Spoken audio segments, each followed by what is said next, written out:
testimonio, no de un paciente que a lo mejor quedó muy satisfecho con la atención de una trabajadora social, no, del director, del número uno de toda esa institución.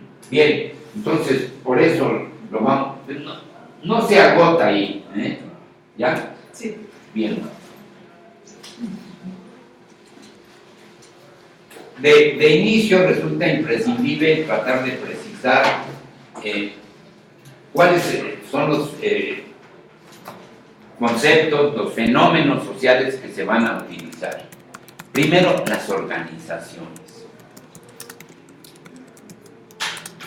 Tenemos también las empresas y las instituciones. Nosotros vamos a ver las instituciones. Pero miren, quiero que se lo graben. Todas las empresas, todas son organizaciones. Pero no todas las organizaciones son empresas. Parece un juego de palabras, pero no. La UNAM, en la que buen número de ustedes estudiaron, es una organización, pero no es una empresa. ¿Por qué? Por sus fines. Los fines de una organización son hacia afuera, quiere decir hacia la sociedad. ¿Cuál es el objetivo de la UNAM? Pues impartir la enseñanza y el aprendizaje en sus aulas, ¿verdad? Pero de la sociedad, de ustedes, de mí, etc. El segundo, llevar a cabo la investigación. Y tercero, difundir la cultura. Pero su objetivo no es hacia adentro. Hacia adentro sería si dijera, tengo un fin de lucro. ¿Cuál es una empresa?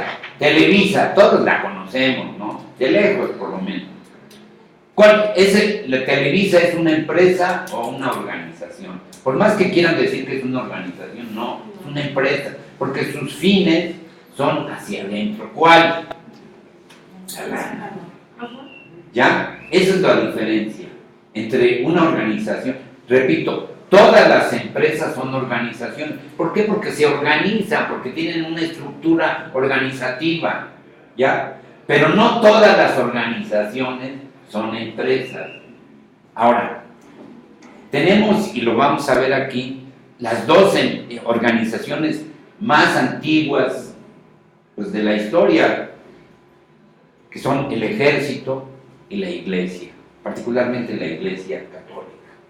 Y ha persistido, no obstante, todas las broncas, ¿no? Esto de la pederastia en la iglesia católica, todavía hoy le reclaman al actual Papa Francisco en un viaje que hace a Sudamérica, a Perú y a Chile, ¿no?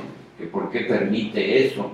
El ejército también está en cuestión, ¿no? En México, que esa ley que quieren, que no sé qué y que no sé cuándo. Pero ahí va, se han mantenido esas dos organizaciones.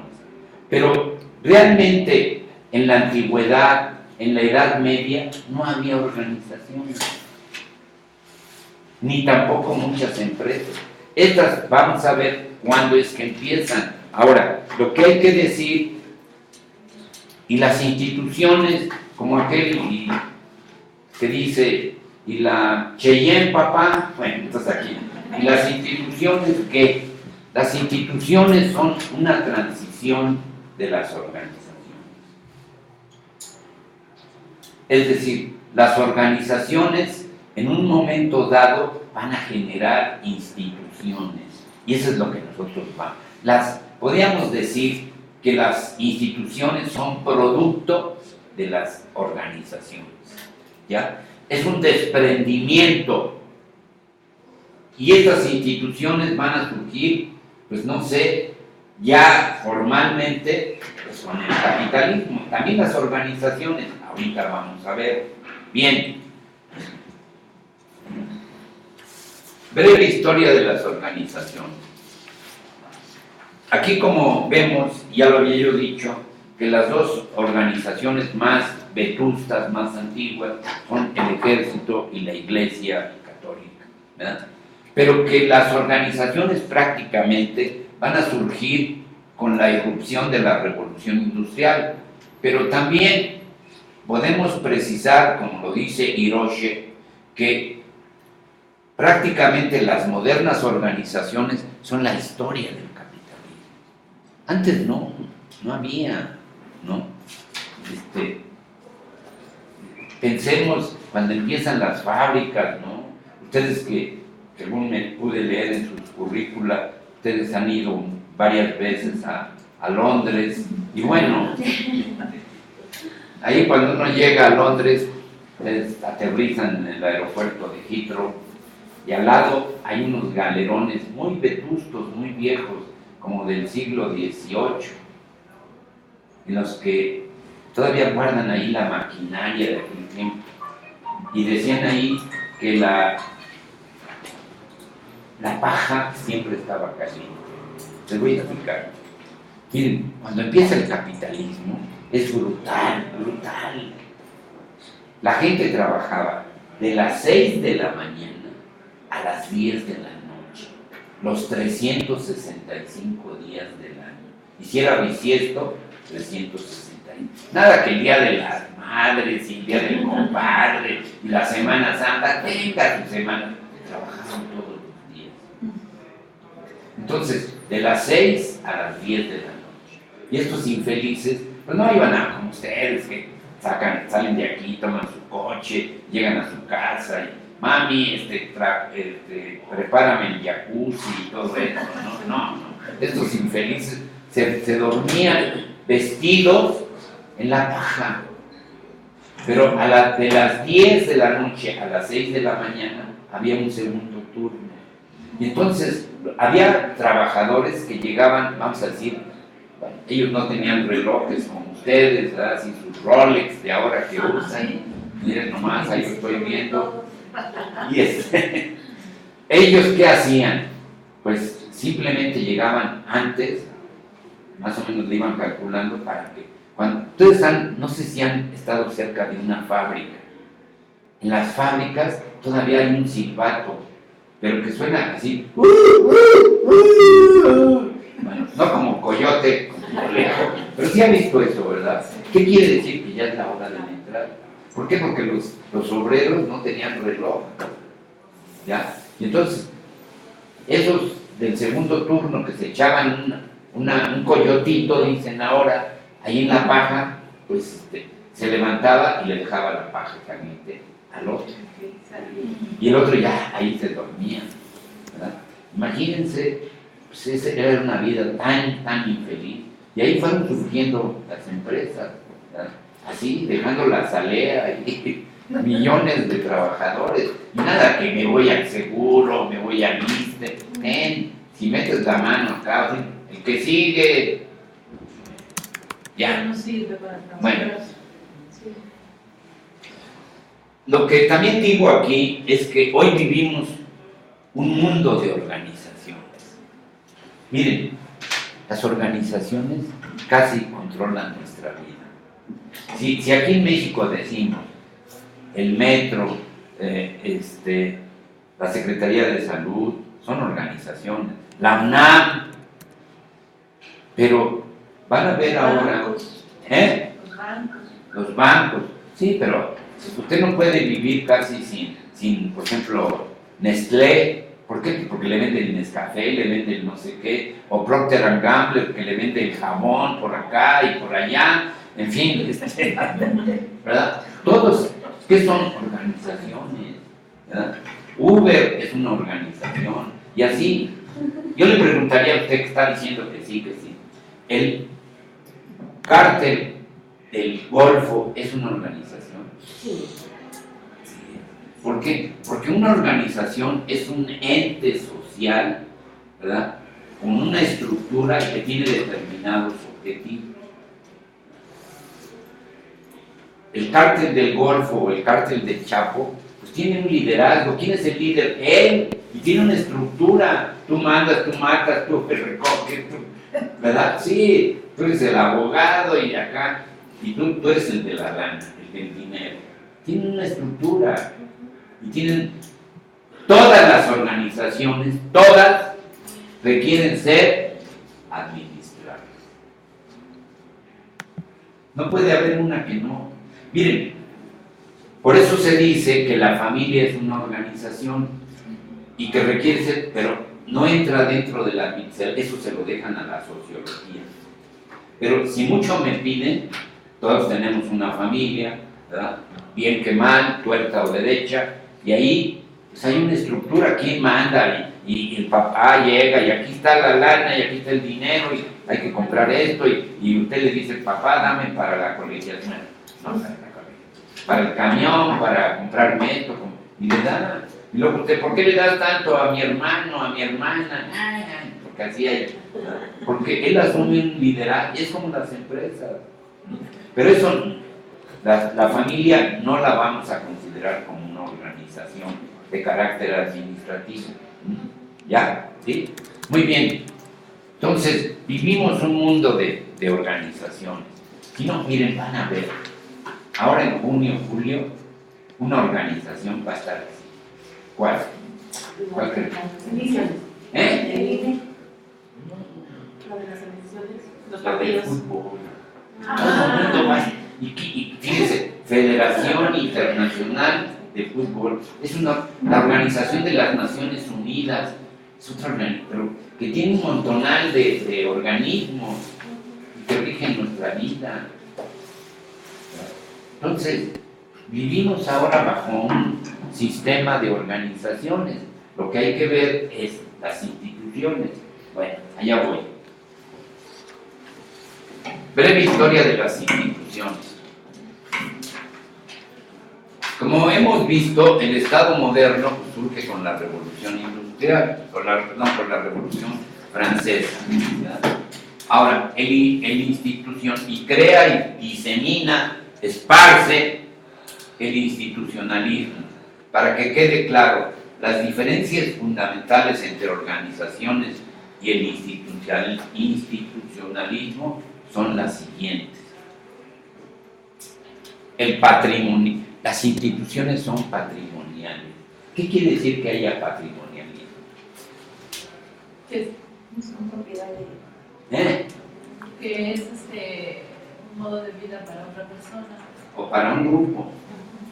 Se sienten los dueños del balón y dicen, esta institución, aquí, este grupo o esta familia, quieren quedar. Es como el grupo Atlacomulco, ¿no? O como el PRI en un momento dado, o como el PRD en la ciudad que quiso o quiere, o no sé si vaya a poder, ese ya, no me meto en política, pero así son, quieren tener una situación patrimonialista, y solamente meter a los suyos, que ellos estén ahí, es como si fueran dueños. Usted en su casa puede hacer lo que le guste y mande, puede meter a ella y a ella, ¿verdad? O las puede sacar, o puede usted vivir sola, porque además es su patrimonio, y usted hace lo que le dé la regla. Entonces, las instituciones nacen como un patrimonio, ¿verdad?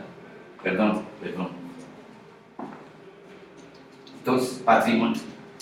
Luego dice isomorfismo. ¿Y esto qué es? ¿Qué es el isomorfismo? Isomorfismo. ¿No? Sin forma y sin forma.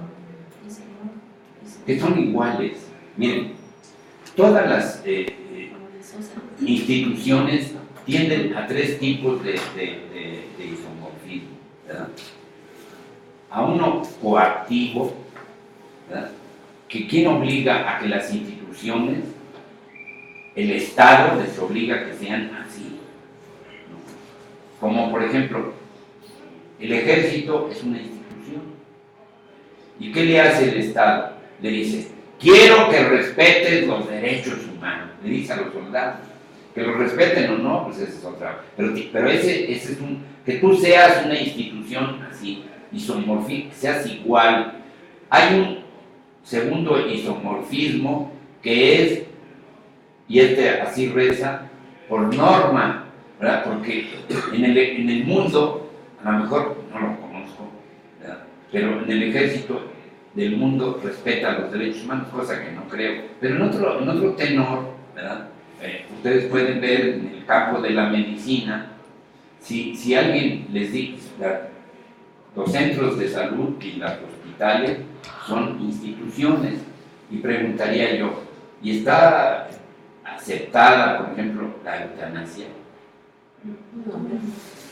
Pero ya hay países como Holanda, como Inglaterra, como Alemania, que esta se va aceptando. Entonces las otras tienden a eso, ¿verdad? A ese isomorfismo, a ser iguales, ¿verdad?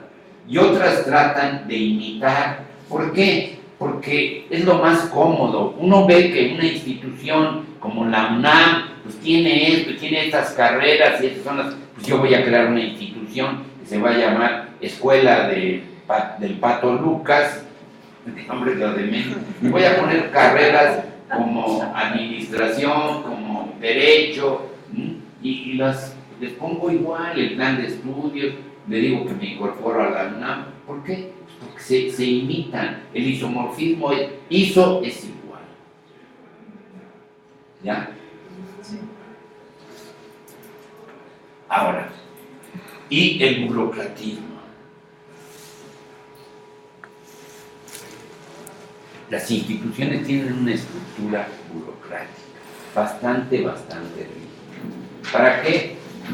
Para que ustedes, los que están abajo, la tropa, pues nunca llegue con los altos dirigentes. Es un valladar, es un obstáculo. Usted solamente puede medio ver pásele a su jefe, pero así al número uno, usted que trabaja, es directora ahora. No. Es directora, ¿verdad? ¿O qué es director? Ahorita es el Sí. director de Abelardo Meneses. Bueno, ¿usted cree que si usted le va y le pide audiencia, le conceda? Está muy bien. La risa lo dice. Sí. Pero, entonces, esa burocracia crea esas estructuras rígidas y así se crean las instituciones, ¿no? ¿Para qué? Para que la clase dirigente de las instituciones, que muchas veces es patrimonialista, pues la lleve. Pero esas instituciones están bajo el escrutinio de todos y por eso muchas veces tratan de comportarse adecuadamente y ahora pues ya no el patrimonialismo es muy velado, es muy oscuro, ¿verdad? Ustedes oyen, miren, aquí en la UNAM parece que el patrimonialismo lo adquirieron los médicos, ¿verdad? Tenemos desde Juan Ramón de la Fuente, luego Narro y ahora Grau. ¿Y qué eran los tres médicos? ¿Y por qué no pusieron a Sergio Alcocer o que me digan? Uno que era físico, médico. Ya es un clan, es un grupo, ya creen que los médicos son los dueños del balón. Finalmente están siendo partidistas también. ¿Perdón? Finalmente están siendo partidistas. Sí, claro. Sí, pero es patrimonialismo de ellos, ¿no? Claro, les puede durar, Juan Ramón se echó 8, Narro 8, vamos a ver Grau cuántos. Pero lo mismo pasa con el grupo Atlacomulco, de donde salió Peña Nieto, ¿no? Es un grupo muy y nada más sus cuates, sus amigos, los colocan por aquí, por allá, ¿no? ¿Cómo es el caso del gobernador actual, ¿cómo se llama? Del Estado de México? ¿Erubiel? No, No. ¿Ya está bien? No, ya del no. más. Del Mazo, Alfredo del Mazo, Sí. ¿verdad? Él es del grupo. Su abuelo fue gobernador. ¿Qué más? Su padre fue gobernador. Y luego, a lo mejor, el que le sigue va a ser su perro. Va a ser como aquel, ¿cómo se llama? Calígula. Ya ves que Calígula nombró de senador a su caballo, ¿no? Pues sí, pues eso es el patrimonialismo, ¿no? Y yo nombro a los. Pues ahí lo ven. Y así como eso, miren. Y esto no creo que es privativo de un partido, todos más o menos, porque imitan. Si se puede, yo, ¿por qué no? ¿Verdad? Y lo digo con mucho respeto, no se enojen, ¿no? Los que ahorita mandan en Morena, pues es López Obrador y sus hijos. Pues ¿por qué? Porque es patrimonio de él, él es el dueño del partido, no faltaba más, hombre. Digo, no se me vayan a enojar, porque a lo mejor algunos le van a morir, y qué bueno, ¿no? Pero yo aquí trato de ser académico y neutral hasta donde se pueda. Entonces, hasta donde se pueda. Pero también tiene otra característica que es la discrecionalidad. ¿Y qué es la discrecionalidad para una institución?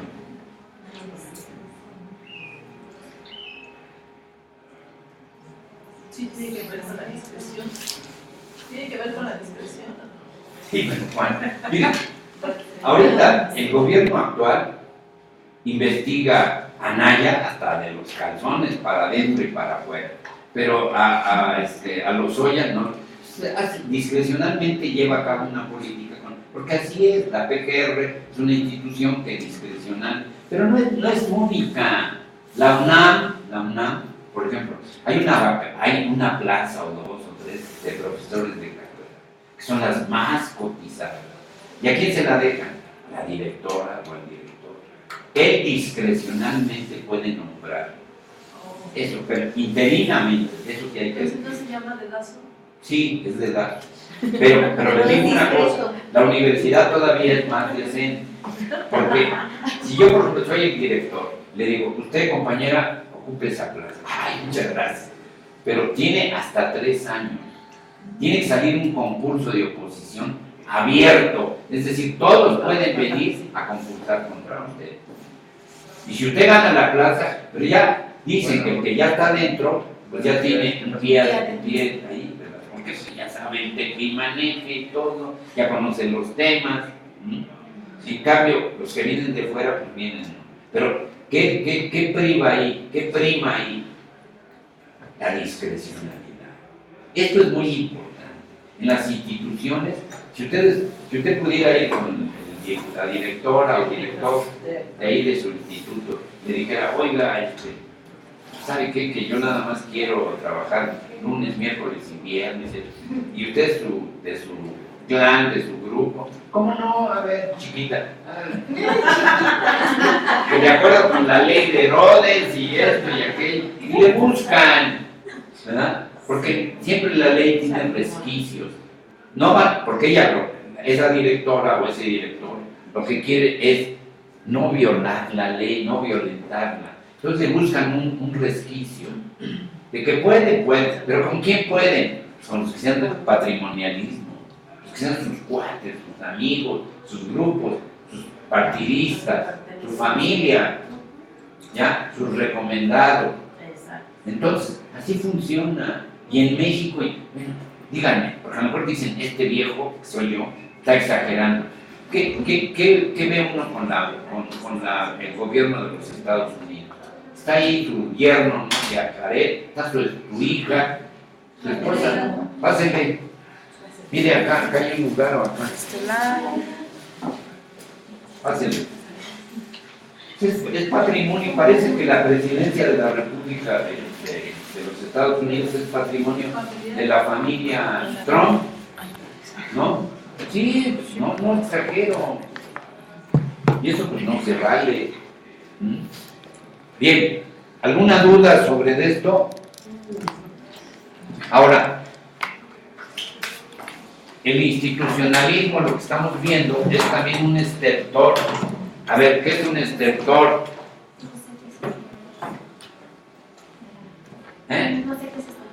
¿Qué es estertor? Usted condenada. Yo era chiquita, yo era condenada, a ver. Está en un hospital. ¿Qué son los estertores? ¿No? ¿Y qué? Eso sí, ¿verdad? Miren, los estertores son cuando uno ya está a punto de entregar el equipo, lo previo a la muerte. ¿Ya? Son los estertores. Bueno, dice aquí que el institucional es también un estertor de la monarquía. Es decir, la monarquía va a desaparecer, porque ahora hay monarquía, pero constitucional, y vemos que está la reina, ¿cómo se llama? Isabel, que ya tiene más de 90 años, y ya ni puede ahí, pero ahí, no, todavía baila cha-cha-cha y demás. Bueno, el príncipe con suerte, pues ya está en la camita, ya no puede, ya, ella se lo echó. Ahora que son. Para que vean, ¿no? Las mujeres son más aguantadoras. A ver, le voy a preguntar a usted, ¿por qué las mujeres viven más que los hombres? Sí saben, ¿no? Más o menos. A ver, ¿por qué? Las mujeres viven más por las por su metabolismo, por las condiciones de, ¿no? Acaba de salir ayer en un journal. Miren, yo se los voy a decir, pero les ruego, dice, las mujeres viven más por el trato que les damos los hombres. No es cierto, es por lo que usted dice. No, porque si no, me van a acusar de misógino y demás. No, es cierto lo que usted dice, ¿eh? Y además es una cuestión genética. Están los genes. La mujer está preparada para ser madre, y yo no conozco a un padre que sea madre, aunque ahora dicen un padre a toda madre, no sé qué, sale en la tele. Bueno, para que vean que yo también veo la tele. Entonces, tenemos que es y que aprovecha la burguesía, es decir, las instituciones son producto de esta clase de la burguesía, que va a institucionalizar esto, ¿ya? Va a crear las instituciones. Pero de manera dialéctica, para buscar implantar un modelo socioeconómico frente a la racionalidad del movimiento obrero. Es decir, no crean que esto fue miel sobre hojuelas, no. También hay la parte contraria, los trabajadores. Y ya les he dicho que cuando empieza el capitalismo no tiene su acta de nacimiento y cuando salió su primer dientito. Pero el capitalismo, para darnos una idea, surge en Inglaterra, en Gran Bretaña, a mediados del siglo XVIII, es decir, por ahí de 1750. Repito, no hay una fecha exacta, pero si les dicen mediados del XVIII, 1750, es correcto. Ahora, cuando el capitalismo surge, los trabajadores laboraban de las 6 de la mañana a las 10 de la noche, todos los días del año. Nada que mis vacaciones y que me voy al ISSSTE o al seguro tenga, ¿verdad? Le hacían la roqueseñal. ¿Cómo dicen? O al sindicato, ¿no? No, hombre, al sindicato.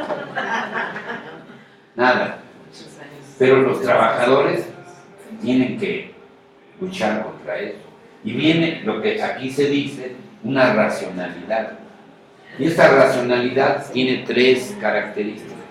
Una primera, la racionalidad técnica. ¿Y en qué consiste esta racionalidad?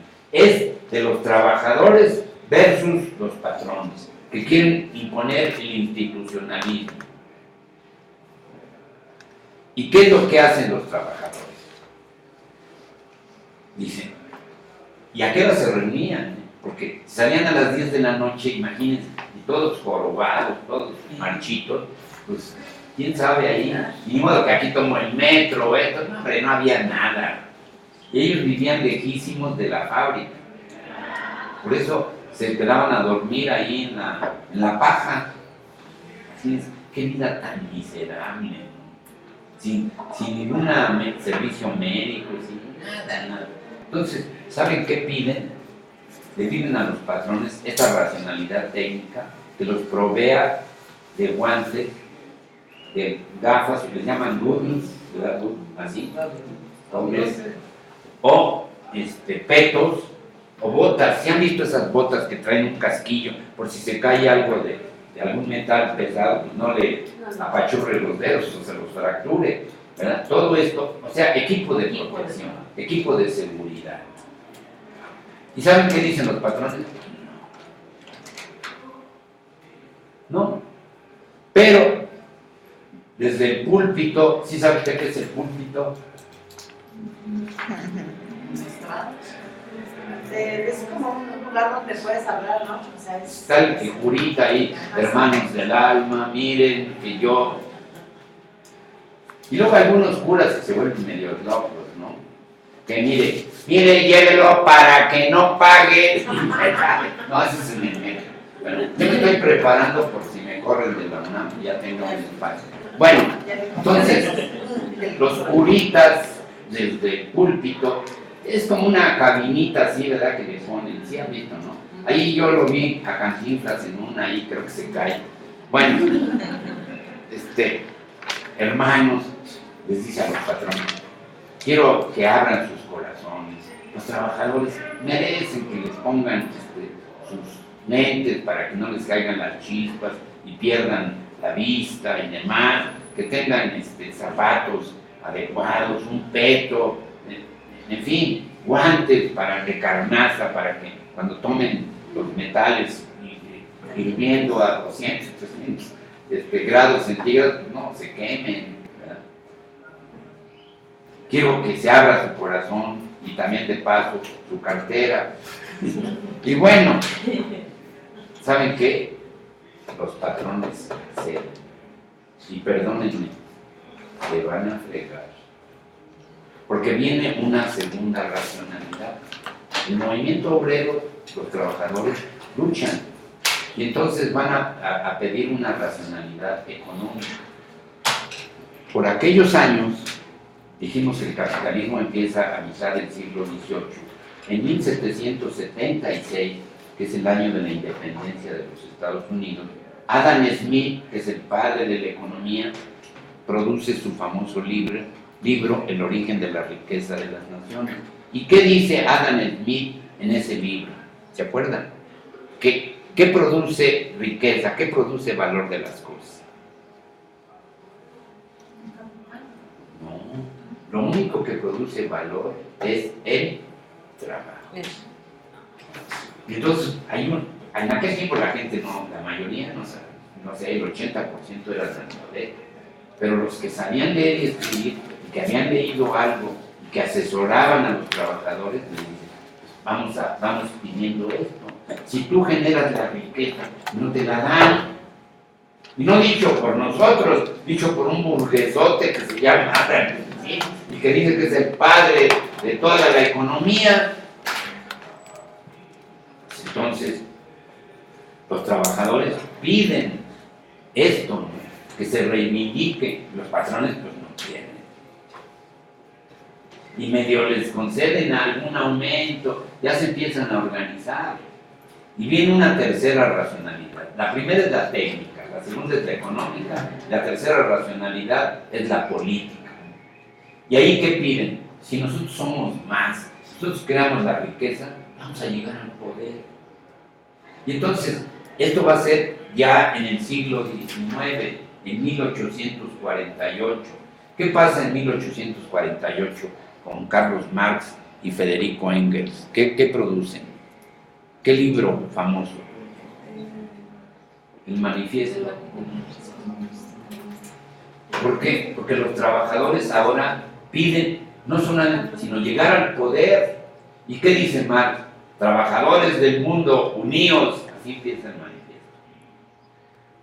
Y hay revoluciones, y hay huelgas, se crea la primera internacional, luego la segunda. O sea, hay movimiento. Y pues la burguesía tiene que apechugar, y bueno, con esto el institucionalismo tiene que avanzar, pero ya no presión, porque al institucionalismo, a las instituciones, la van a atacar o a modelar el Estado, la sociedad civil y otras organizaciones, ¿verdad? Porque le dicen, no, tú no puedes tener esto y bla, bla. Si quieres entrarle aquí, tienes que plegarte a esto. Bien. Perdón, Sí, dígame. entonces, en conclusión, esta frase de el institucionalismo es también un extractor de la monarquía que aprovecha la burguesía de manera dialéctica para buscar... Dialéctica, porque tiene que luchar contra los trabajadores. En conclusión, es que las instituciones nacen para callar la voz de la clase obrera. No, bueno, es que los trabajadores aprovechan esa coyuntura de las instituciones y dicen, bueno, yo también te pido que me des, si va a haber instituciones, que me des protección, ¿no? Es decir, protección de guantes y todo eso. Eso hoy se da por ley en todo el mundo, ya es una institución, pero por eso pelear, pero luego, oye, quiero mejores salarios, carambas, pero luego quiero llegar al poder, eso sí ya va a estar verde o negro, ¿no?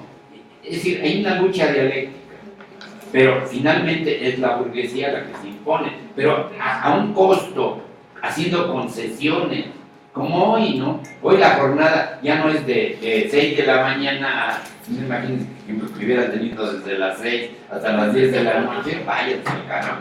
No, hoy la jornada es de 8 horas diarias. ¿Por qué? Y hay un salario mínimo que, aunque pues, sirve para nada, bueno, te garantiza. Según la ley de trabajo eran 8 horas. Sí. Y ahora actualmente son 12. O sea, No, trabajan. no. Las empresas así contratan al personal. Pero espérenme, es que está establecido 48 a la semana. Porque si trabajan de lunes a viernes, si usted le multiplica 5 por 12, pues sí, ya son 60. Pero entonces le tendrían que pagar tiempo extra de 12 horas adicionales. Por eso le decía, era o la ley. No, de la está en la ley y está en la Constitución, en el 123. Sí, pero Entonces, pues en eso hay que denunciarlo, ¿no? Pero ya no es culpa mía. Yo les digo, porque está establecido. No, y a lo mejor usted tiene mucha razón, ¿eh? Pero normalmente en todas las empresas, ¿verdad?, es de 8 horas o 48 horas. ¿Verdad? Pero sí, se pueden dar estos casos. Ahora, a lo mejor se da y se le paga un tiempo extra, pero si no ese es el caso, no, pues hay que denunciar. Trabajan 12 horas diarias, 6 días a la semana. 6, no, Sí. ya son 72. No, eso ya es excesivo. No, ¿En dónde, por ejemplo? Las empresas privadas de seguridad así lo No, manejan. normalmente. En Morelos así se maneja. Nosotros vivimos de Morelos. De limpieza y de que trabajan en las mismas instituciones de salud, les llaman subrogados, y trabajan 12 horas diarias, los 6 días a la semana, y todos los días descansan. Pero no es de que trabajan 12 y descansan, No. ¿no? Y sin Bueno, servicio todo médico. eso habría que denunciarlo, ¿no? Y más que nada, como lo estoy poniendo aquí, organizarse para demandar, oye, está bien, yo sí quiero trabajar, pero lo que es lo justo, ¿no? 8 horas diarias, 48 a la semana. Sí, usted tiene razón. Bueno, algunas características adicionales de las instituciones. Vamos ya avanzando, ¿verdad? Según Torres es un mexicano, ¿verdad?, que escribió en 2011, dice, su definición es polisémica, no es unívoca. Miren, una definición polisémica es que tiene varias acepciones, mientras que unívoca es una. A ver, díganme, y como dice aquí, verbigracia, la dicotomía que establece instituciones abstractas y tangibles. Se habla de que el matrimonio es una institución. Eso es abstracto. Porque usted ha visto cómo está el matrimonio aquí. Pero si yo le digo el DIF nacional, es una institución que está físicamente, que tiene una estructura. ¿Sí me explico? Entonces, esta dicotomía entre lo abstracto y lo tangible dificulta su concepción. Pero ahí, nosotros las instituciones que vamos a ver aquí no son las abstractas, son las tangibles. Y particularmente vamos a hacer énfasis en las instituciones del sector salud. ¿Y por qué? Porque esto y que el otro, salud. Bueno. También requiere una explicación satisfactoria que explique cómo ocurre el cambio institucional, porque no se sabe, no se ha estudiado. ¿Por qué cambian las instituciones? Porque son bastante rígidas, pero de repente hay cambio.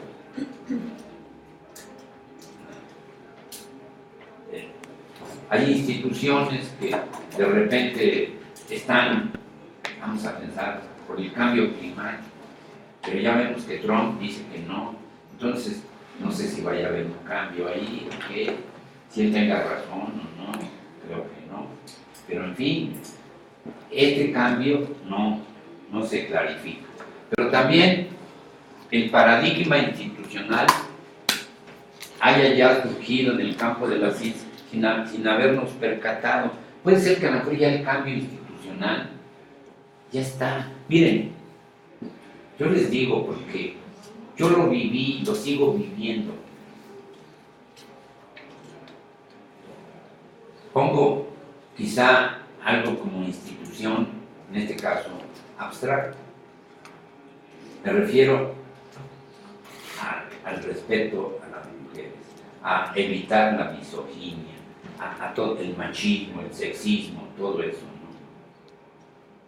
Pero yo como fui educado, yo digo, y creo que no sé si ustedes convengan conmigo, que la culpable de eso fue mi madre, ella siendo mujer. ¿Por qué? Porque, por ejemplo, cuando yo era adolescente o así, yo quería entrar a la cocina para ver cómo se hace la comida. Y me decía, salte, estas cosas de mujeres. En cambio veo que ahora ella les enseña a los condenadotes de mis hijos, ¿no? Y ella, bueno, y voy a más. Hasta la fecha, y tengo 77 años, nunca en mi vida me he hecho un huevo. Porque además cuando lo quise hacer de esos fritos o estrellados, se me pegaban. Ya llevaba 3, 4 y dije, caramba. Pero yo creo que por eso yo creo en Dios, ¿no? Porque siempre que tengo esas broncas, como que viene un angelito. Y ese angelito es alguno de mis hijos o mis hijas. ¿No? Papá, no te preocupes. ¿Qué quieres? Es un huevo, pero yo te lo hago. ¿Y quieres café? ¿Quieres chocolate? ¿Quieres? Paga lo que debes y todo. Bueno. Entonces, no tengo de qué preocuparme, ¿no? Y lo mismo cuando me fui a estudiar a Europa.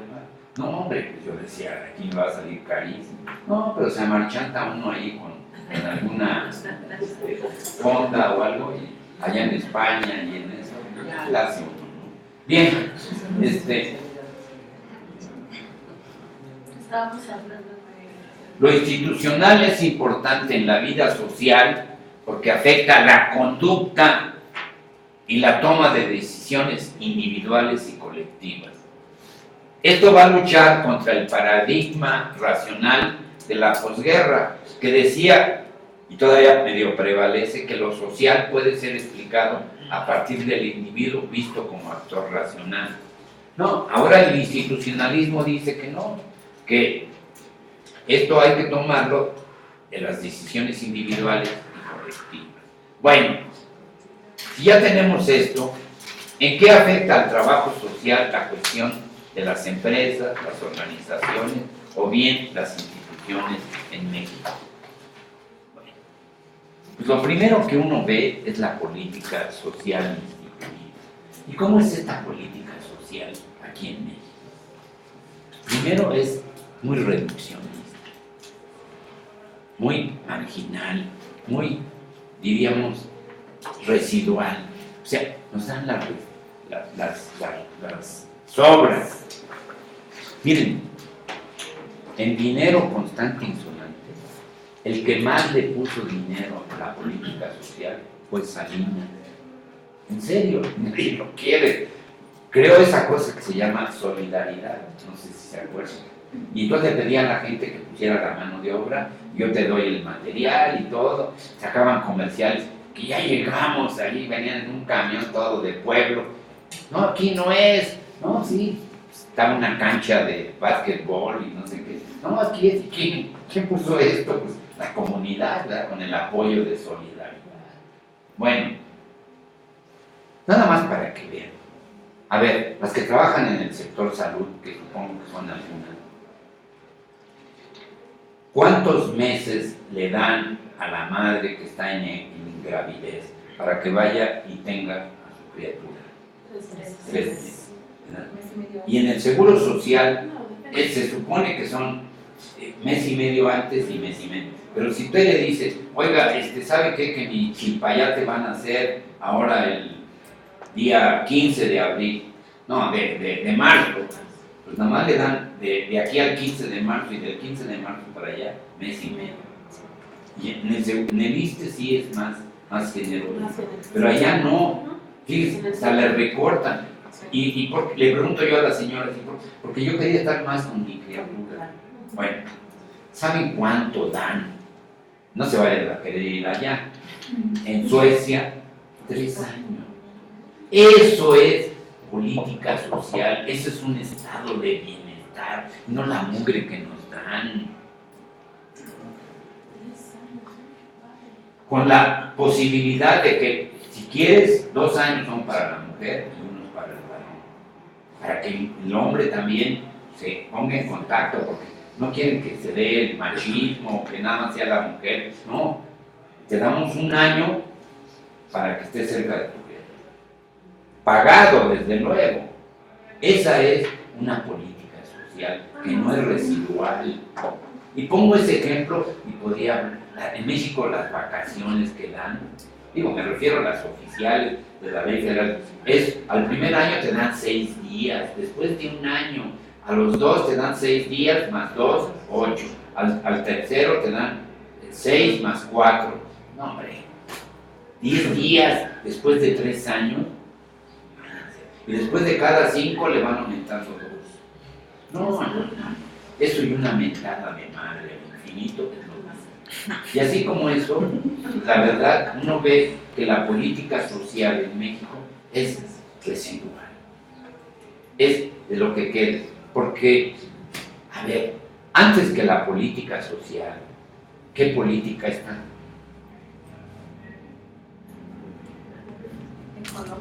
La política económica.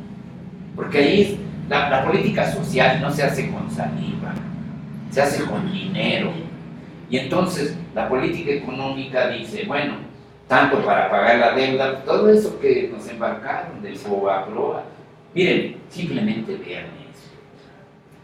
Este año, en la política, en el presupuesto de egresos, es decir, lo que el gobierno va a tener que pagar, está presupuestado 50,000 millones de pesos para pagar lo del FOBAPROA. Y yo le pregunto a mis alumnos, ¿y cuántos son 50,000 millones? Pues 50, no, pero vamos comparándolo. Si a la universidad le dan de presupuesto 30,000 millones el gobierno, casi podríamos tener 2 universidades más en vez de estarle pagando a unos infelices. ¿Se dan cuenta? Por eso la política económica es la que es mano, es la que está antes. Y ya lo que queda, después de pagarle a los deudores y pagar esto y aquello, y los moches y lo que se roban, y a los diputados que tienen los sueldazos, y todo, pues lo que quede es para la política social. ¿Y cuánto queda? Lo residual. Pero también en México tiene un carácter asistencialista. ¿Qué es el asistencialismo? ¿Usted? Que ofrece, que atiende una necesidad. Bueno, pero eso nunca va a dejarse, pero ¿cómo lo atiende? Es una necesidad inmediata. A ver, perdón. Necesidad inmediata al momento, o sea, no es algo que... Pero ¿cómo es el asistencialismo? Pues es que asiste a la persona que Sí. le ayuda. ¿A una ayuda? Pero no que le vas a aumentar su necesidad. Pero ¿cómo les diré?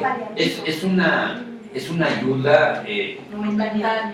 momentánea, sin ningún proyecto, sin ningún programa. Nada más, a ver, mamacita, ven para acá. Tiene sed, ¿verdad? A ver, denle agüita. No, pues tráiganme un té. Ya, calmada, ya. Carajo, eso y nada es lo mismo. Un paliativo. Eso, un paliativo. No, yo creo que los trabajadores sociales están para lo que estamos aquí, para hacer proyectos. A ver,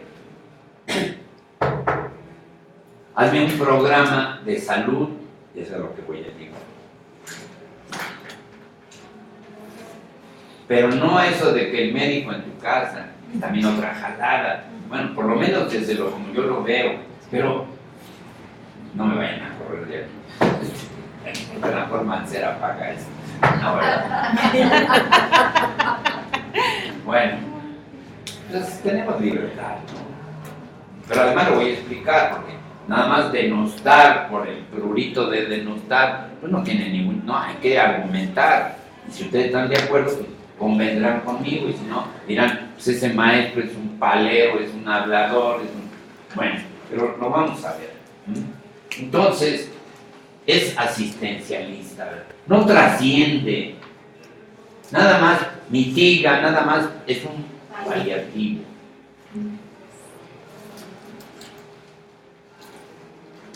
pero a la gente no la reivindica. Yo aquí, ¿qué pongo? Ese viejo proverbio chino que dice, da de comer hoy al hambriento y comerá, enséñale a pescar y comerá toda la vida. Eso es lo que tiene, es decir, encarrerar a la gente a que emprenda, a que sea algo diferente, a que, no sé, se cure, se mejore y pueda tener una vida sana y creativa, innovadora, productiva. No nada más, ay, sí. No. Pero también clientelar. Esto es mucho de nuestros partidos políticos. Todos, unos más, otros menos, la política social la tiene como clientela. Ven y vota por mí y mira, aquí tienes estas cubetas, estas láminas para acá, o estos bultos de cemento, o estas despensas, o esta, ¿cómo le llaman ahora? Salario rosa. Y así, pues eso es, eres mi cliente, ¿para qué? Para que votes por mí. Cada quien inventa lo que quiere, porque pues, hay que buscarle la novedad. Bueno. Pero hoy en día, y ustedes están en esto, se especula que las instituciones de salud se van a fusionar en una sola. No es cierto que se habla que el ISSSTE con el seguro y con el sector salud y que va a haber un... Bueno, pero nada más se especula. Pero también, si el futuro del ente social que se va a crear será una empresa, será una institución o bien una organización, ya no sabe uno. Por eso estamos aquí, ¿no? En esa virtud es importante recuperar el concepto de empresa, de organización y de institución, para saber a qué le vamos a tirar, pero también a saber en qué estamos y cómo serán, sobre todo, las instituciones. Bueno, si tenemos esto, el hábitus de Pierre Bourdieu y el desempeño de los trabajadores sociales en las instituciones. Esto del hábitus, miren, ustedes me dirán, porque suena como religioso, ¿no? Pero no, es muy serio, ¿no? Sí conocen a Pierre Bourdieu, ¿no? Lo han oído nombrar, ¿no? ¿Usted lo conoce? ¿Quién lo conoce? ¿No? ¿Nunca ha ido a su casa a cenar? No. Ya se murió. Creo que murió en 2002, algo así. Bueno, Pierre Bourdieu fue un sociólogo francés, desde luego, era mi compadre, y no es cierto. Y creó este concepto del hábitus. Miren, los hábitus no es más que todos los conocimientos, los aprendizajes que ustedes heredaron y los que fueron aprendidos y que manifiestan cotidianamente. ¿Por qué mientras la madre tanto? Porque eso fue lo que aprendí. ¿Por qué saluda tanto? Porque así soy. Ese es mi hábito. ¿Por qué? Unos los aprendiste y otros los heredaste. ¿De quién? De tus padres, de tus hermanos, de tus tíos, de tus abuelos. ¿Ya? Como dice aquí, las cuales las personas pudieron heredar o bien las fueron aprendiendo. Desde luego, el hábito de Pierre Bourdieu busca romper la falsa dicotomía entre objetivismo y subjetivismo. Muy bien. Fíjense, ahora ya vamos a entrar en esto. La problemática que se plantea es, frente al estado de cosas existente al interior de las instituciones antes revisadas, las que ya vimos, el Estado mexicano en general y las de salud en particular, ¿cuál será la racionalidad? Pero aquí vamos a ver una racionalidad de Weber, con arreglo a valores o con arreglo a fines. Miren, Max Weber, sí lo han oído, ¿no? Dice que en el capitalismo y en las organizaciones y en las instituciones, la racionalidad de las empresas y de las organizaciones en general es con arreglo a fines, porque si no resultan irracionales. Me voy a explicar. Televisa no puede decir que está ayudando a todo el mundo y que se va a desprender de sus capitales, o la Coca-Cola, o la Procter & Gamble, o sea, que ustedes me pongan. ¿Por qué? Porque sería irracional. ¿Cuál es, con arreglo a qué operan las organizaciones, con arreglo a fines? ¿Y cuáles son los fines de lucro? Ahora, las organizaciones, algunas de ellas, sobre todo las del Estado, van a operar con una racionalidad, con arreglo a valores. ¿Cuáles? Digo, en hacer el bien, en que la gente tenga cierta salud, los programas de vacunación, etcétera, etcétera, la ayuda ¿cómo se llama eso? Para los adultos mayores. Eso es un arreglo a. Entonces, ¿ustedes cómo van a actuar? Con arreglo a fines, con arreglo a valores. Y eso les pone en un dilema, y es a lo que quiero yo llegar. Por eso, ¿cuál será la racionalidad según Weber? ¿Con arreglo a valores o con arreglo a fines que exhibirá el trabajador social?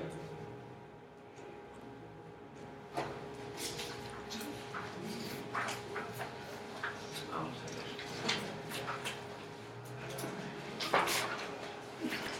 Si lo vemos desde la parcela, desde el espacio, desde el ámbito administrativo u organizacional, las instituciones de salud en México, al percatarse del fracaso del modelo curativo, tratan ahora de privilegiar el modelo preventivo. Para ello, mediante el autocuidado. Eso, ahora le dicen, cuídate esto, y haz ejercicio y no comas grasas.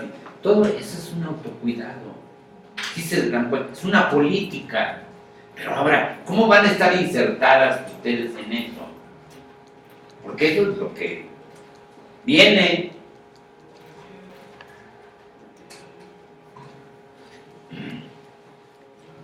Procurando evitar, por caso, la diabetes, porque es carísima, ¿no? Creo que afecta al sector salud en un 30-40% o más, y se avisora que dentro de 20 años se va a llevar el 60% del presupuesto, ¿no?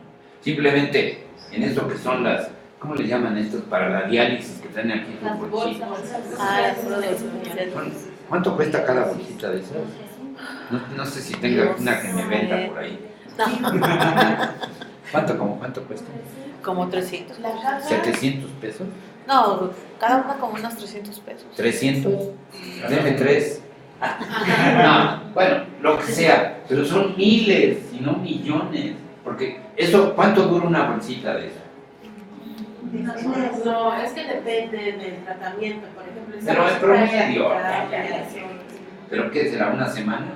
No, creo que 3 días, cada tercer día. ¿Diario? Sí, cada tercer día se tiene Y que depende cambiar. de cada paciente, hay veces que son cada 8 horas, cada 4 horas, depende. Si hace mucha pipí, porque a lo mejor la llena, ¿sí? O depende de lo que tenga allá adentro, ¿no? La sustancia. Sí. Bueno, pues con esas bolsitas ya tenemos para rato. Y son importadas, creo, ¿no? También. Entonces, ¿qué piden ahora? Que haya un autocuidado. Y entonces, ¿a qué están recurriendo? A que los niños no estén panzones, no estén obesos, ¿verdad? Dicen que somos el número 1, el número 2 en obesidad infantil. A lo mejor ni es cierto, hombre. ¿Quién ha ido a ver a los niños de Camboya? No sé. España. No. Pero claro, cuando le dicen a uno, ya sé por qué, para echarte miedo, porque eso es lo que tratan. Ahorita les explico. Sí, Entonces, crean pánico. le dicen, no comas alimentos chatarra. Y entonces, ¿a quién van a poder a vigilar en las escuelas? Afuera, porque también venden afuera. Aquí venden un montonal de chatarra. Y adentro, que es lo peor, ¿no? Ahí la cooperativa también, los trabajadores sociales. pero están para eso.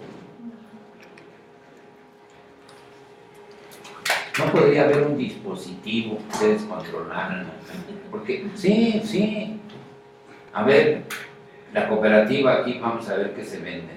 Se vendan productos sanos, ¿no? Higiénicos, saludables y a precios que no tenga fines de lucro, que tenga con arreglo a valores, ¿no? Que lo den al costo. Y eso ya es ganancia. Bueno, entonces, aquí lo que pregunto, ¿el trabajador social estará en capacidad de enfrentar tal reto? Sí, ¿a ustedes les gustaría andar ahí viendo a los niños de que si se comen sus charritos, o sus papitas, sus cacahuates, o sus churrumais, o no sé qué diablos, adentro y afuera de la escuela? Porque ahora así va a ser curativo. Ya vieron que el Seguro Social y el ISSSTE es carísimo hacer el modelo nada más curativo en vez de ser preventivo.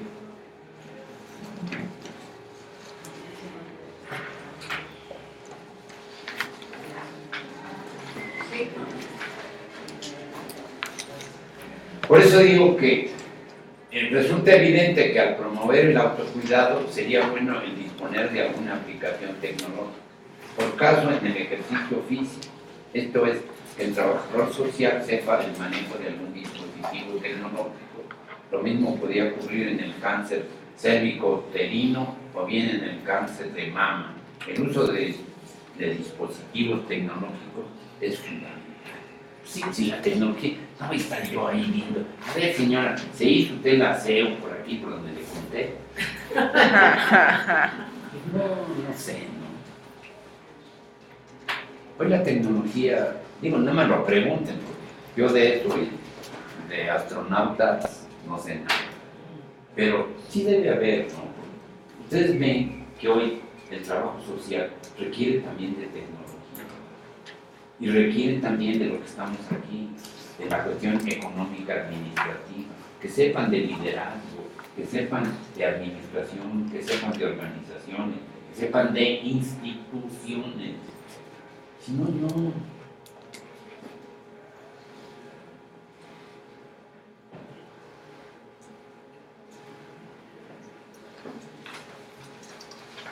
En cuanto al llamado ángel guardián, o sea, es decir, el médico en su casa, para mí este programa resulta un chicote por parte del médico, ¿verdad? Es decir, vas a tu casa y ahora, a ver, te voy a auscultar y esto. Si la gente no quiere, ¿cuál sería la mejor manera? Con eso que en economía se llama el efecto demostración. Ahí pongo el caso de Greenpeace, que hace ya algunos años, pues algunas ballenas murieron en las costas y pues las llevaron a la plaza principal. Miren lo que le están haciendo a la gente. ¿Qué podríamos hacer si siguiéramos este símil con las enfermedades desde el trabajo social? Para disuadir, porque sí, está bien pensado, más que tener enfermos, hay que ver que hay enfermedades y esas las podemos prevenir, ¿no es cierto? ¿Cómo?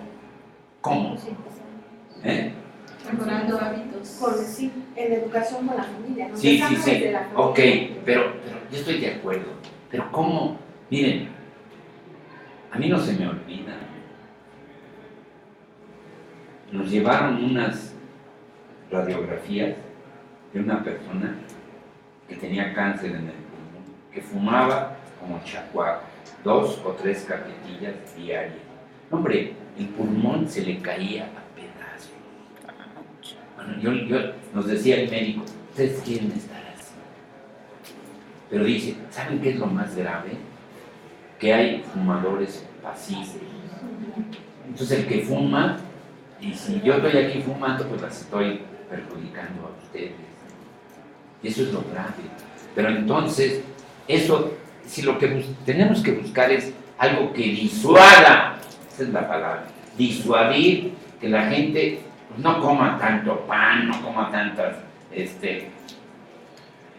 alimentos chatarra, mucha grasa, que haga algo de ejercicio, pero ¿cómo, no? Pues diciéndole que una persona obesa pues va a tener estos y estos y estos inconvenientes. Sí, porque a veces eso se hereda. Uno es proclive a ser obeso porque la mamá, porque el papá son obesos, pero también hay que luchar contra eso. Lo que pasa es que en México no hay la cultura de prevención. Pero O sea, ¿cómo? Pero poniéndote un ejemplo de que mira, si sigues comiendo te va a pasar eso. No, hombre, yo vi, no sé si usted vio, trajeron de allá de Monterrey un señor que pesaba como 300 kilos. No se podía, ya no podía ni acostarse, ¿no? Pues eso que lo trajeran para que vieran lo que, claro, está exagerado, que trajeron al que era del Banco de México, con los millones que tienen, ¿cómo se llama? Con Agustín Carter, pues con eso tendríamos suficiente. Bueno, si tuvieran los mismos millones, pues igual me quedo así, ¿verdad? Pero pues, No, pero el pobre, él está enfermo, ¿eh? sí. Tiene, no sé cómo le llaman esa Sí, enfermedad. hipotiroidismo, ¿no? ¿Cómo? Hipotiroidismo. Sí, eso, sí. Dice con eso tiene la Sí, sí, ya eso ya, aunque quiera, aunque vea ahí, Es que también es genética. Hay parte también de la genética. díganos, Pues yo considero que más que eso, o sea, a ver, eso díganos. pudiera ser una medida, ¿no? Mostrar así como que lo malo de la enfermedad. Pero considero que más que eso es, primero, reconocer al individuo como tal, porque no sabemos la historia de vida que tiene y las razones por las que es obeso o hipertenso o tiene cáncer. Pero usted cree que nos alcance el tiempo y el reto para conocerlo. Digo, pregunto, no quiero decir que no esté bien Pero pensado. precisamente por detrás de todo ese contexto, Sí. el mostrarle únicamente la situación adversa de la enfermedad tampoco nos va a ayudar mucho. O sea, porque no le vamos a ayudar así de lleno a entender o Es que que él la gente entienda no- que se va a morir. La gente no entiende, ¿no? Y por ejemplo, los que toman, ¿no? A ver, ahí me quiero estacionar. ¿Qué es lo que argumentan? Me voy a morir, pero feliz, ¿no? Y es lo que me voy a llevar. Y que esto y que el otro, salud. ¿verdad? Yo le digo a la gente, ya prohibieron afortunadamente todos los comerciales. No sé si se acuerdan que había uno que, como por ahí de la época de Navidad, había una chimenea y estaba un señor con corbata negra. Y llegaba su hijo y le daba un abrazo. Y le servían una copa coñaquera, Don Pedro. Yo una vez me puse una con Don Pedro y me arrepentí. Miren, yo les he dicho al gobierno y a los demás, ¿por qué no ponen un comercial al otro día? En vez de que La cosa el encuentra señor la Tomás plaza. Montero, o acá Bacardí, hay Bacardí también. ¿Y por qué no lo sacan al otro día? De veras, es una zambomba la resaca, duele la cabeza, espantosa, y ella dice que sí, porque le ha dolido. Entonces, que la tomen, ¿no? Y que la graben. Miren, esto te pasa. Yo por eso, yo Antes y trato de después. ser pedagógico con esa cuestión extrema, porque además como que no hay mucho tiempo.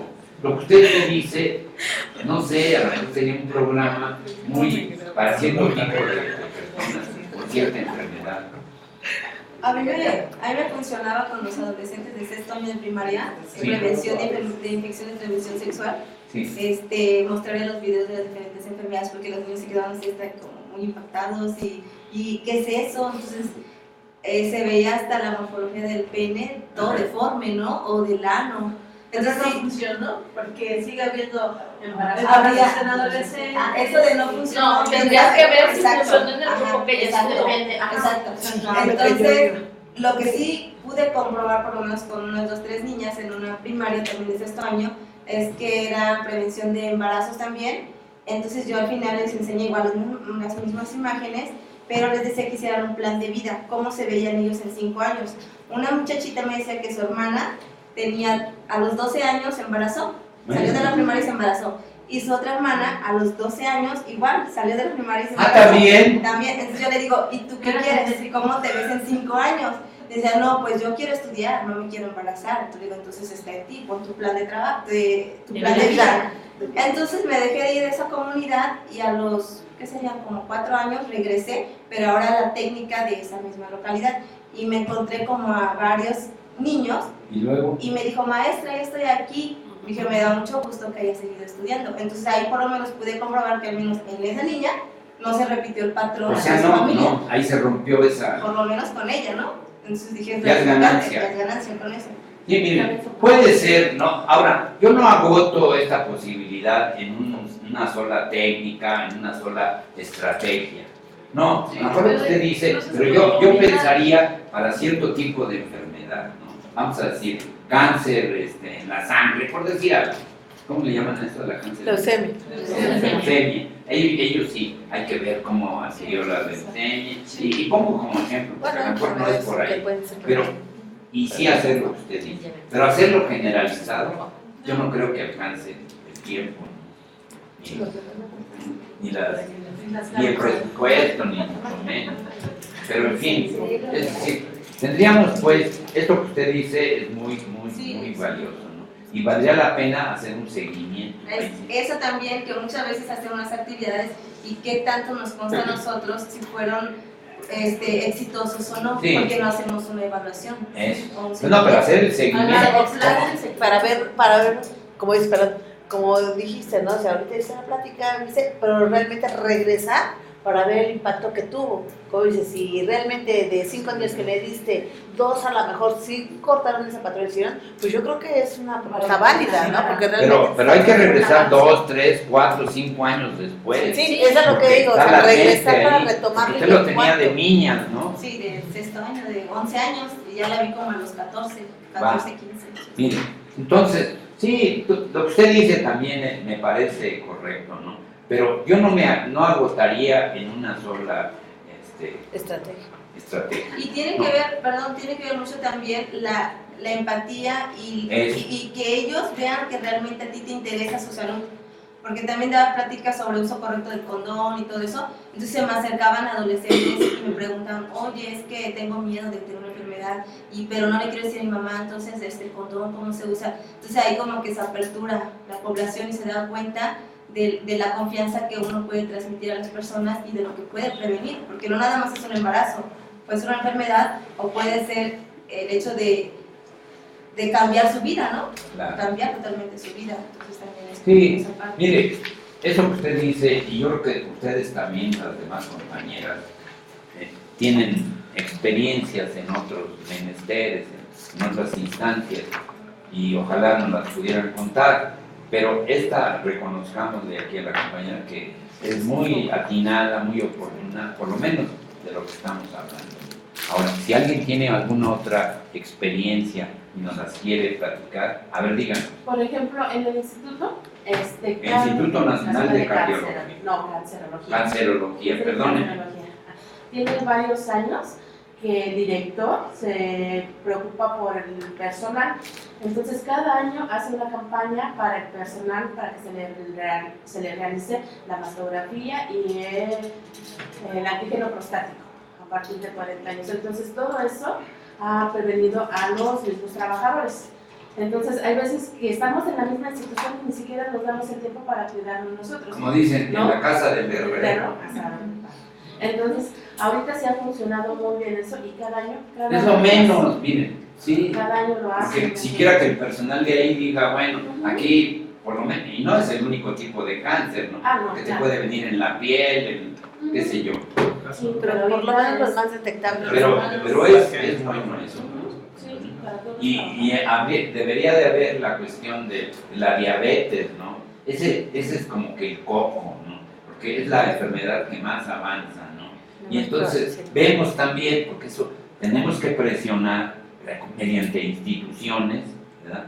Que el alimento chatarra y todo eso pues, avance, porque mucha gente me dice a mí, no, es que hay empresas muy buenas en México, como cuál, que son mexicanas. Bimbo, le digo yo, pero Bimbo es un monopolio. No, sí, ¿contra quién compite? ¿Y qué nos vende? Pues no todo, porque tiene Barcel, y eso es de cacahuates, papitas y todo eso. Y no sé ahora qué tan sano sea el pan ese Bimbo. A lo mejor sí, no lo sé. Porque dicen que el trigo y que no sé qué y que no sé cuánto. Bueno, ojalá. Bien, entonces hay muchos espacios en donde poder poner nuestra creatividad, nuestra imaginación, nuestro esfuerzo y sobre todo en instituciones del sector salud. Pero como ustedes ven, pues las políticas pues, no ayudan mucho, ¿no? Y a lo que va, porque pues, cada vez hay más incertidumbre de que qué va a pasar con el sector salud, ¿verdad? No hay quien se atreva a fusionarlo, porque el ISSSTE, el seguro y la Secretaría de Salud, en una sola institución, y no tener 2, 3 organismos, y luego todos los que hay, me refiero que el INSEMIN en el Estado de México, en Veracruz el sistema de pensiones del Estado de Veracruz, y en Jalisco igual, no acabamos. Bien, estoy por acabar. Como vemos, el trabajo social está muy ligado al institucionalismo, sobre todo por la parte burocrática. No se me enojen, ¿no? Pero ustedes están ahí muy ligada a esta parte, ¿verdad? El trabajador social realiza un trabajo distante a la realidad del paciente. ¿Por qué? Porque si lo hace muy próximo, la acusan de asistencialista. Entonces quiere ser muy objetiva, ¿no? Un poco distante.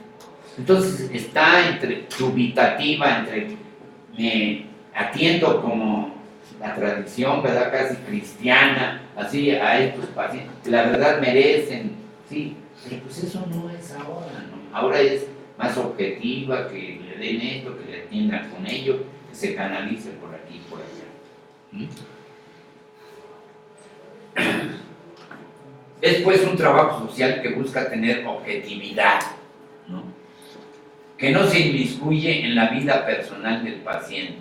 Trata de evitar el asistencialismo y el carácter caritativo, porque eso también, el asistencialismo es caridad, es lo que existía con la iglesia en la colonia en México, ¿no? En la colonia española, ¿no? De caridad, ahí con la iglesia católica se atendía a la gente, ¿no? Bueno. En consecuencia, el trabajador social se aleja poco a poco, pero de manera inexorable, del usuario del sector salud. El usuario son los enfermos. Sí los atiende, pero ahora ya están, porque ahora el modelo es otro.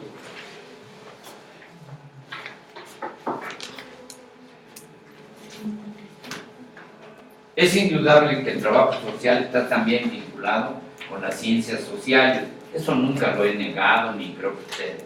Lo cual resulta muy saludable y pues, sin embargo también requiere que se aproxime a las denominadas ciencias económico-administrativas, como esto que estamos viendo aquí, así como a las ciencias de la información y de la comunicación, sin soslayar para nada la computación.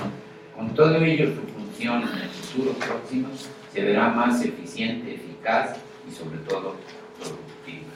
Bueno, pues con esto, mis estimadas, ya estoy por terminar. Ante los problemas médicos recurrentes de diabetes y de cáncer cérvico-uterino y de mama, el trabajador social no debe vacilar ni un instante en presentar de manera cruda y real sus diversos casos. O sea, yo decía ahí, pues sí, unas fotos de una señora, perdónenme, con cáncer de mama que ha perdido los 2 senos y se les ve, sobre todo ya cuando es reciente la cirugía, ¿no? Se ve atroz, se ve dar. Pero pues, eso es lo que te está esperando. O aquel que fuma, o aquel que come en demasía. Sí, yo no tengo otra forma, o díganme, de disuadir a la gente. Porque ya les he dicho, el que bebe, pues de algo en vez de morir, ¿verdad? Que me muera alegre. Así dicen, ¿no? Creo que ustedes lo han oído, ¿verdad? Además es dinero, no te estoy pidiendo. Se enojan. Entonces, pues uno tiene que buscar las estrategias para que la gente, sí, a lo mejor que fume, pero, y si no fuma nada, porque ¿saben qué es lo que más me preocupa? Que ahora quien más fuma son las mujeres. Yo los veo, mis alumnas ahí de escuela de trabajo social, ¿no? Están con el cigarro. Le digo, mire, usted puede fumar, pero allá donde vive Heidi, donde en las montañas, pero aquí no, porque nos está dañando a todos. Bueno, el llamado efecto, así se le llama, efecto demostración, ¿verdad? Debe de ser una estrategia permanente en el quehacer del trabajador social en el sector salud de México. Bien, pues con esto nosotros, bueno, terminamos. No sé si tengan alguna pregunta, alguna aclaración.